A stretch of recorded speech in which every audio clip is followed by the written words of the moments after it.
vous connaissez les juifs, ils disent ouais, moi, Rav, je respecte tout ce qui est écrit dans les 10 commandements. Quand tu lui dis tu respectes ta mère, ah non, bon, ça c'est pas obligé.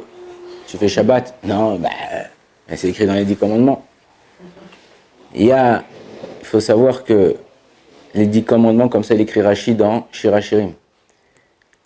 Dans Perek Dalet, là-bas, Rashi il dit que dans les 10 commandements, il y a allusion aux 613 mitzvot. Ça veut dire que quelqu'un qui dit je respecte les 10 commandements, en vérité il doit respecter les 613 mitzvot parce que dedans, le minimum, mais à Philou qui ne respecte pas les 613 mitzvot, il dit je respecte les 10 commandements, Shabbat, Kivud Avim, le Tignov, de pas envier l'autre, pas envier sa femme, pas envier son argent, pas envier... Les gens, en vérité, il y a certaines personnes qui font malheureusement leur Torah à leur sauce. C'est très important de faire attention. Un des 10 commandements, à la fin, il y a écrit comme ça, l'otachmod, de ne pas envier, eshet reecha, chamor reecha, eved reecha, kol asher lereecha. Je traduis. N'envie pas la femme de ton ami, sa voiture, de toute façon à l'époque le chamor c'était la voiture, okay, sa voiture, ses serviteurs et tout ce qu'il a. Pourquoi tu me dis, ouais, n'envie pas, dis-moi n'envie pas tout ce qu'il a, mais pourquoi tu me cites 1, 2, 3 et après tu me dis. En vérité, ce qu'on ne voit pas et ce qu'on ne comprend pas, c'est que quand la Torah nous dit tout ce qu'il y a à ton prochain, c'est-à-dire t'as envie, tu vas dire, oh, elle est mignonne sa femme, oh il a une super voiture, regarde, il a acheté la dernière Tesla et tout. Et si tu veux prendre ce qui est à lui, vas-y, prends-le. Mais prends tout ce col à Cherlecha, prends tout son dossier. Ah non, vas-y, non, c'est bon, vas-y, je suis content de ce que j'ai. En vérité, les gens, ils envient, mais ils ne prennent pas en compte, est-ce que tu sais si sa femme prend des médocs ou pas? Peut-être sa femme, elle est en déprime, elle prend des médocs. Tu veux une femme comme ça? Ah non, je veux pas une femme comme ça. Peut-être qu'il a acheté une voiture Tesla, mais il est handicapé, il a le truc d'handicapé. Tu veux le handicap? Ah non, ça va. Il faut savoir que quand Kadosh Baruch Hu, il donne certaines choses, certaines personnes, il y a un package ensemble. Ou tu prends tout le package, ou tu gardes ce que tu as et tu lui laisses avec ce qu'il a. Ça, c'est le problème à beaucoup de personnes. Quand tu comprends avec les personnes qu'en vérité, ce que tu as, c'est exactement ce que tu dois avoir et tu dois être content de ce que tu as et pas essayer d'envier l'autre ce qu'il a. Ouais, pourquoi lui il est comme ça? Pourquoi lui il est intelligent? Pourquoi lui il est machin? Dis Baruch Hashem de ce que tu as. Baruch Hashem. Et une des façons d'arriver à ça,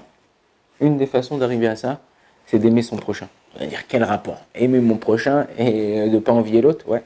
Parce que quand tu aimes l'autre, est-ce que tu envies ton frère? Non, tu n'envies pas ton frère. Est-ce que tu envies ton père? Non, tu n'envies pas ton père. Est-ce que tu envies ta mère? Non, tu envies ton fils? Oublie ton frère, peut-être tu l'envies. Peut-être ton père, tu l'envies, il a de l'argent et toi, il ne t'en donne pas, tu l'envies. Mais ton fils, ton propre fils, tu l'envies? Tu l'envies pas, c'est ta chair chez ton sang, tu donnerais tout pour ton fils. Tu l'envies pas.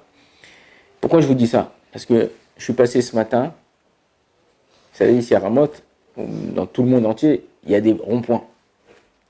Maintenant, en général, la loi, la règle dans un rond-point, si tu es engagé dans le rond-point, une personne qui vient s'engager dans le rond-point, il doit attendre que tu passes. Tu n'as pas le droit. Ce matin, comme plusieurs matins, j'étais déjà dans le rond-point, pas engagé dans le rond-point, j'étais dans le rond-point. Il y a quelqu'un et... Alors en général, ça me fait monter les fuses, okay, ça me fait monter la température. Et quand j'ai vu qui c'était qui était au volant, c'était un ami, quelqu'un que j'aime beaucoup. Il m'a fait comme ça, je l'ai fait comme ça, on a souri au feu. Ah, si on pouvait s'arrêter, s'embrasser, on serait arrêté, on s'est embrassé. Et là, j'ai compris quelque chose. Je me suis dit, regarde, si c'était un étranger que je ne connais pas, je serais énervé, j'aurais dit, ah là là, purée, comme ça. Mais dès que c'est quelqu'un que tu aimes, ou que tu apprécies, ou qui est un ami à toi, pac, tu te dis, bon, c'est pas grave, vas-y, je laisse passer. Donc en vérité, si nous, on arrive à réfléchir comme ça, avec chaque personne, vous êtes ensemble, commencez déjà par vous.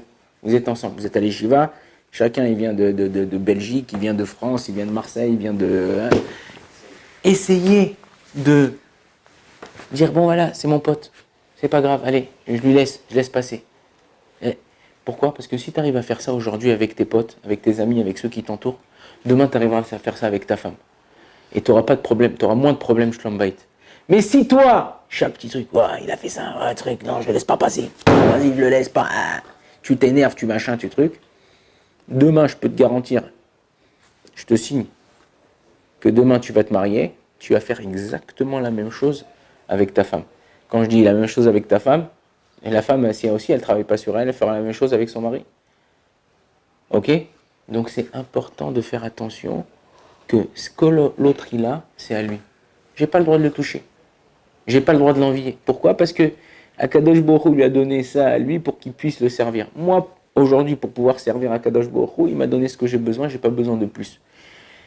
Maintenant, à nous d'essayer de chercher. Et quand tu vois quelqu'un, tu dis que tu penses que tu l'envies, dis, essaye de trouver comme ça dit Rabbi Nachman, un Nekuda Tova, un bon point chez lui, quelque chose qui va réveiller chez toi un amour vis-à-vis de lui.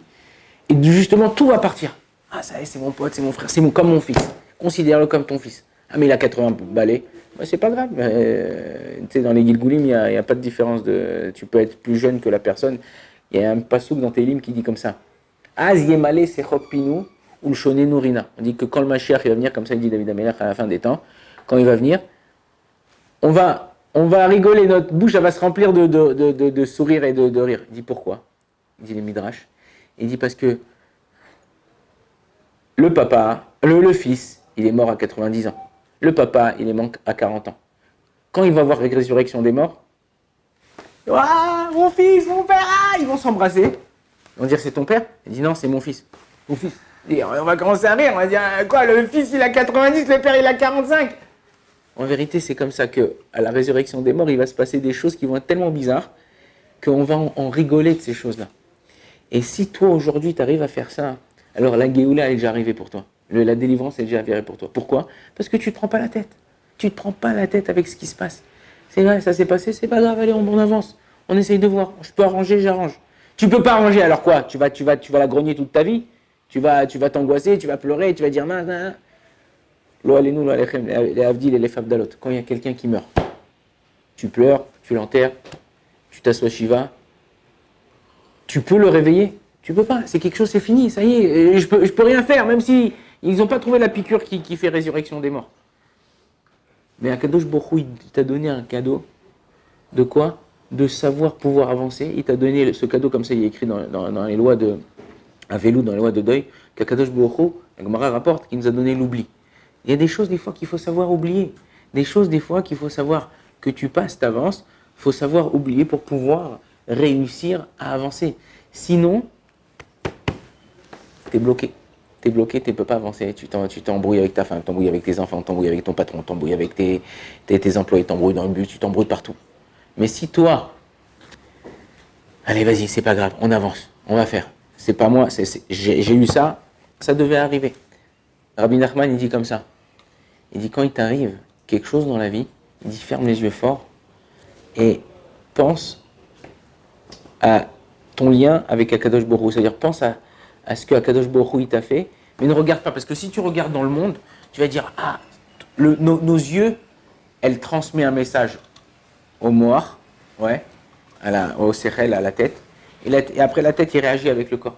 Mais si on ferme les yeux, on n'est plus influencé par ce qui se passe autour de nous. On n'est plus influencé par ce qui se passe autour de nous. Donc ce qui se passe, c'est que tu arrives à voir la main de Dieu dans ta vie. Et c'est ça qu'il te demande Hachem. Essaye de voir sa main dans ta vie. Pourquoi il t'a fait ça? Comment il t'a fait ça?